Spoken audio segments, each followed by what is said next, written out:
तो चलिए हम लोग जो है नेक्स्ट जो हम लोग देखते हैं दैट इज यूनिट 5th में वेक्टर कैलकुलस में जो हम लोग नेक्स्ट देखेंगे अभी वो क्या है हम लोग का स्केलर ट्रिपल प्रोडक्ट। ठीक है, तो अब हम लोग देखेंगे स्केलर ट्रिपल प्रोडक्ट क्या होता है, इसके बारे में देखेंगे। देखिए क्या होता है scalar triple product. Scalar triple product जो है और वेक्टर ट्रिपल प्रोडक्ट ये आप लोग को पढ़ना है यूनिट 5th में। ये जो है हम लोग को देखना है। ठीक है, तो देखिए स्केलर ट्रिपल प्रोडक्ट क्या है। द स्केलर ट्रिपल प्रोडक्ट, जिसको हम लोग और भी क्या बोलते हैं मिक्स्ड प्रोडक्ट या बॉक्स प्रोडक्ट भी नाम दिया जाता है। मतलब इसका और भी नाम है जिसको हम मिक्स्ड प्रोडक्ट या नहीं तो आप बॉक्स प्रोडक्ट भी बोल सकते हैं।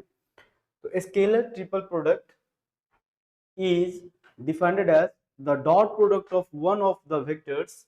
आपको क्या करना है, डॉट प्रोडक्ट करना है। ठीक है, the dot product of one of the vector, एक वेक्टर के साथ डॉट प्रोडक्ट करना है with the cross product of the other two, जिसमें से कि क्रॉस प्रोडक्ट करना है हम लोग को दो वेक्टर्स के साथ, दो वेक्टर के साथ क्रॉस प्रोडक्ट और एक वेक्टर के साथ डॉट प्रोडक्ट। तो इसी को क्या बोलते हैं, स्केलर ट्रिपल प्रोडक्ट।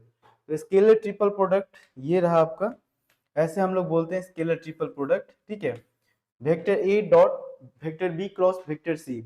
तो एक वेक्टर जो कि वेक्टर ए है, इसका हम लोग डॉट करते हैं एक क्रॉस प्रोडक्ट वाले वेक्टर के साथ। तो vector B cross vector C ये क्या है, क्रॉस प्रोडक्ट। तो इसका क्रॉस प्रोडक्ट और वेक्टर ए के साथ हम लोग क्या करते हैं, डॉट प्रोडक्ट करते हैं। ठीक है, and geometrical interpretation, geometrical interpretation देखिए क्या है।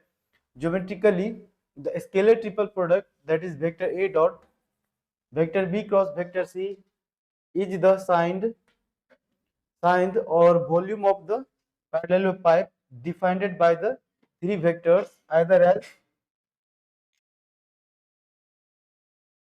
ठीक है, तो देखिए geometrically the scalar triple product, ठीक है, जो कि vector scalar triple product vector A dot vector B cross vector C और is the signed volume of the parallelepiped defined by the three vectors either as its rows or its columns. ठीक है, तो इस चीज को हम लोग geometrically देखेंगे थोड़ा सा आगे। तो जब हम इसको ऐसे सॉल्व करना है तो हम लोग क्या करेंगे, vector A dot vector B cross vector C है, तो इस वेक्टर्स को हम लोग इस डिटर्मिनेंट फॉर्म में लिख करके सॉल्व करेंगे। ठीक है, तो हमें जो है वैल्यू मिल जाएगा। तो vector A dot vector B cross भी vector B cross vector C, जब आप ऐसे जब भी सॉल्व करेंगे, मतलब स्केलर ट्रिपल प्रोडक्ट को आपको जब भी सॉल्व करना है तो हम लोग किसका हेल्प लेंगे, डिटर्मिनेंट का हेल्प लेंगे और उसी के हेल्प से हम लोग क्या करेंगे, सॉल्व करेंगे।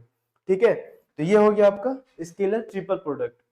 तो स्केलर ट्रिपल प्रोडक्ट कुछ नहीं है, आपको एक वेक्टर है और एक क्रॉस प्रोडक्ट वाले वेक्टर है, इन दोनों को हम लोग को क्या करना है, डॉट करना है। तो ये हमें दो वेक्टर का डॉट करते हैं तो हम लोग को एक स्केलर मिलता है ना। तो स्केलर ट्रिपल प्रोडक्ट ये हो गया। ठीक है, चलिए नेक्स्ट देखिए। और ज्योमेट्रिकली जो अभी हम बोल रहे थे, यही हमारे पास तीन वेक्टर है, वेक्टर ए वेक्टर बी और वेक्टर सी, तीन वेक्टर है। तो वेक्टर बी क्रॉस सी जो है ना, ये क्या है, यूनिट वेक्टर, जो कि प्लेन, जो कि आपका एक प्लेन जो है बी और सी प्लेन, तो उस पे ये क्या है, यूनिट वेक्टर परपेंडिकुलर। तो vector B cross vector C निकालेंगे, ये निकलेगा, इनके बीच का एंगल ये फाई है। तो ये जो आपका है vector B cross vector C that is area of the base. ये बेस इस जो है ये बेस एरिया है vector B cross vector C parallelepiped का, है ना। एंड cos फाई यहाँ से जो निकालेंगे तो हाइपोटेन्यूज अपॉन ए लिखेंगे। ठीक है, तो यहाँ से h का वैल्यू क्या हो जाएगा, a cos फाई। यदि हम लोग वॉल्यूम की बात करें तो वॉल्यूम जो होगा इस पैरेललोपाइप का तो क्या होगा, a cos phi into vector B cross vector सी।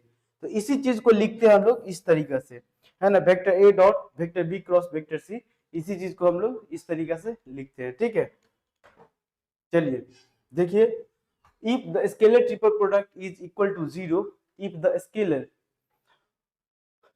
कुछ पॉइंट है जो कि एकदम इंपॉर्टेंट है, जैसे कि if the scalar triple product is equal to 0, यदि स्केलर ट्रिपल प्रोडक्ट 0 होता है, then the three vectors vector A three vectors A B C are coplanar. ठीक है, ये एकदम इंपॉर्टेंट पॉइंट है, तो इसको हम लोग नोट करेंगे अच्छे से कि if the scalar triple product, ठीक है, is equal to 0, scalar triple product यदि किसी तीन वेक्टर का हम लोग को 0 आता है, ठीक है, देन थ्री वेक्टर्स जो vector A vector B vector C हम लोग बोलते हैं वो कैसा होगा, coplanar, since the parallelepiped defined by them would be flat and have no volume. ठीक है, since the parallelopath defined by them would be flat and have no volume।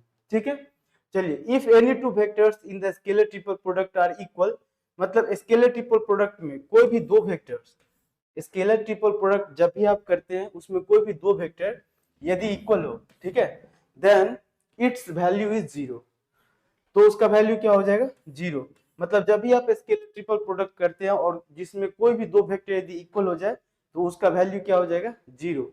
तो कैसे जीरो क्यों हो जाता है जीरो, क्योंकि देखिए वेक्टर ए क्रॉस बी का मतलब क्या हुआ, ए और बी जो है आपका वेक्टर ए क्रॉस बी का मतलब यहाँ पे मैं एक्सप्लेन करता हूँ। देखिए ये आपका क्या है, वेक्टर ए है मान के चलिए, और ये मान के चलिए आपका वेक्टर बी है, ये एक ही प्लेन में एक्स वाई प्लेन में। तो ए क्रॉस बी का मतलब क्या हुआ, इस पे परपेंडिकुलर, इस वाले वेक्टर पे क्या हुआ, परपेंडिकुलर, ठीक है, ए क्रॉस बी जो कि एन कैप होगा। अब इसी एन कैप के साथ इस वेक्टर का, इस वेक्टर ए का हम लोग क्या करते हैं, डॉट करते हैं, तो उसके बीच का एंगल कितना हो जाएगा, 90 डिग्री, है ना। तो हम लोग को पता है कि ए डॉट बी होता है ए बी कॉस थीटा, और उस केस में हम लोग क्या रखते हैं, कॉस 90, ये हमारा वैल्यू क्या आ जाएगा, जीरो। इसीलिए स्केलर ट्रिपल प्रोडक्ट में किसी दो वेक्टर का कोई दो वेक्टर यदि सेम हो जाता है तो उस केस में जो आपका स्केलर ट्रिपल प्रोडक्ट होता है वो क्या हो जाता है, जीरो। ठीक है, चलिए नेक्स्ट देखिए, the scalar triple product is unchanged, the scalar triple product, है ना, the scalar triple product is unchanged under a circular shift of the three operations। ठीक है, ये भी एकदम इंपॉर्टेंट है, आपको इस पे प्रॉपर्टीज भी मिल जाएगा कि the scalar triple product is unchanged, जिसका वैल्यू अनचेंज होता है under a circular shift of the three operations. ठीक है, ऑपरेंड्स। तो कैसे, देखिए जैसे vector A dot vector B cross C है, तो आप इसको कैसे लिख सकते हैं, इसको सर्कुलर शिफ्ट कीजिए, है ना, सर्कुलर शिफ्ट करेंगे तो वेक्टर बी लिखे और फिर ए को आप आगे ले गए तो सी क्रॉस ए हो गया, फिर सी को आप बाहर किए, फिर बी को आप आगे ले गए तो ए क्रॉस बी हो गया। इसका मतलब ए के साथ मतलब A dot B cross C यदि करेंगे, फिर आगे दूसरा B dot C cross A, फिर अगला जो हो जाएगा C dot A cross B. तो ये क्या है आपका सर्कुलर शिफ्ट। तो ऐसा करने से, सर्कुलर शिफ्ट करने से कोई फर्क नहीं पड़ेगा, आपका वैल्यू सेम ही रहने वाला है। तो आप सर्कुलर शिफ्ट कर सकते हैं, वैल्यू सेम ही रहने वाला है, तो ये आपको याद रखना पड़ेगा। ठीक है, चलिए नेक्स्ट देखिए, वेक्टर ट्रिपल प्रोडक्ट। तो इससे पहले जो हम लोग देखे वो एक स्केलर ट्रिपल प्रोडक्ट था, जिसमें कि हम लोग तीन वेक्टर लिए थे और उसका स्केलर ट्रिपल प्रोडक्ट निकाले थे, तो उसका वैल्यू भी एक स्केलर क्वांटिटी आता। अब ये क्या हमारा वेक्टर ट्रिपल प्रोडक्ट, तो वेक्टर ट्रिपल प्रोडक्ट नाम ही है वेक्टर, तो आप वेक्टर ट्रिपल प्रोडक्ट करेंगे तो यहाँ भी तीन वेक्टर को लेकर के करना है, तो इसका वैल्यू आएगा वो एक वेक्टर ही निकल के आएगा, क्योंकि ये वेक्टर ट्रिपल प्रोडक्ट है। ठीक है, तो देखिए जरा वेक्टर ट्रिपल प्रोडक्ट क्या होता है। The vector triple product is defined as the cross product of one vector, cross product, ठीक है, cross product of one vector with the cross product of other two, with the cross product of other two। ठीक है, cross product of the vector triple product is defined as the cross product of one vector with the cross product of other two, the following relationship holds। क्या होगा देखिए जरा, vector A cross vector B cross vector C, देखिए जरा dot product और cross product में अंतर है। डॉट में यहाँ पे आप डॉट रखे थे, है ना, डॉट प्रोडक्ट किए थे, बट यहाँ पे क्रॉस प्रोडक्ट में यहाँ पे क्या करना है, क्रॉस करना है। तो vector A cross vector B cross vector C जब आपको ऐसे मिलेगा तो ये क्या आपका वेक्टर ट्रिपल प्रोडक्ट। तो जब आप वेक्टर ट्रिपल प्रोडक्ट सोल्व करेंगे, इसको लिखेंगे ऐसे, वेक्टर ए, ये लिखा था वेक्टर ए डॉट सी, तो वेक्टर ए को सी के साथ, देखिए इसको याद रखना पड़ेगा, और याद रखने का मैं तरीका बताता हूँ कैसे याद रखना है। जब भी आपको vector A cross vector B cross vector C मिले, है ना, तो आपको क्या करना है, इस वाले केस में देखिए ए और सी का डॉट किए, बी को बाहर कर लिए, अगले वाले में माइनस ए और बी का डॉट किए और सी को बाहर कर लिए।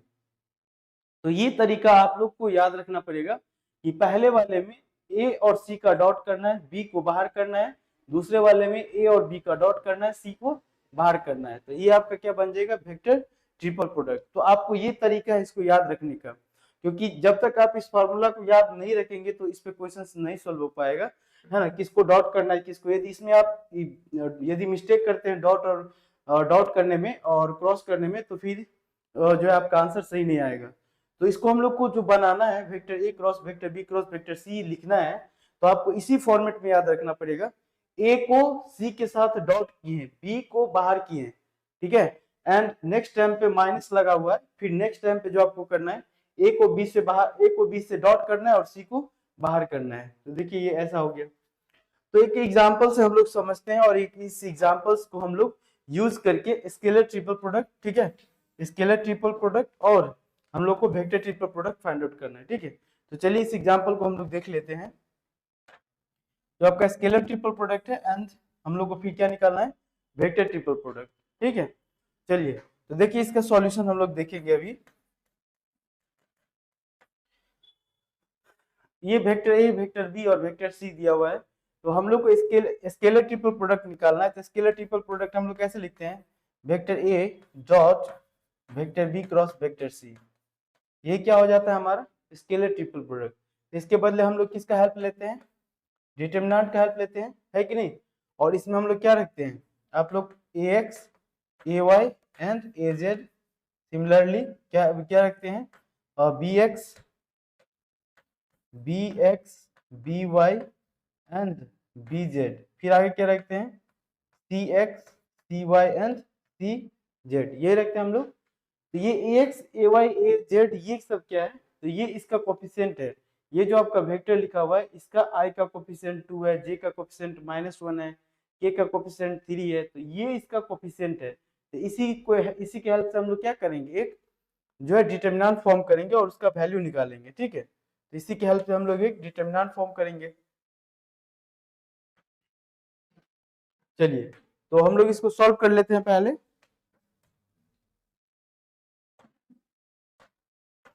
ये रहा आपका वेक्टर, ठीक है। तो हम लोग जो निकालेंगे अभी scalar triple product, that means vector A dot vector B cross vector C. तो इसके बदले हम लोग क्या लिखते हैं, डिटरमिनेंट फॉर्म करेंगे और कोफिशिएंट लिखेंगे। तो देखिए क्या हो जाएगा आपका 2 -1 3 और क्या है 3 1 एंड -1 एंड 1 2 एंड 1, ठीक है, 1 2 एंड 1। तो इसी को हम लोग क्या करेंगे, सॉल्व करेंगे, इसी डिटरमिनेंट को हम लोग क्या करेंगे, सॉल्व करेंगे, ठीक है। चलिए तो इसी को सॉल्व कर लेते हैं।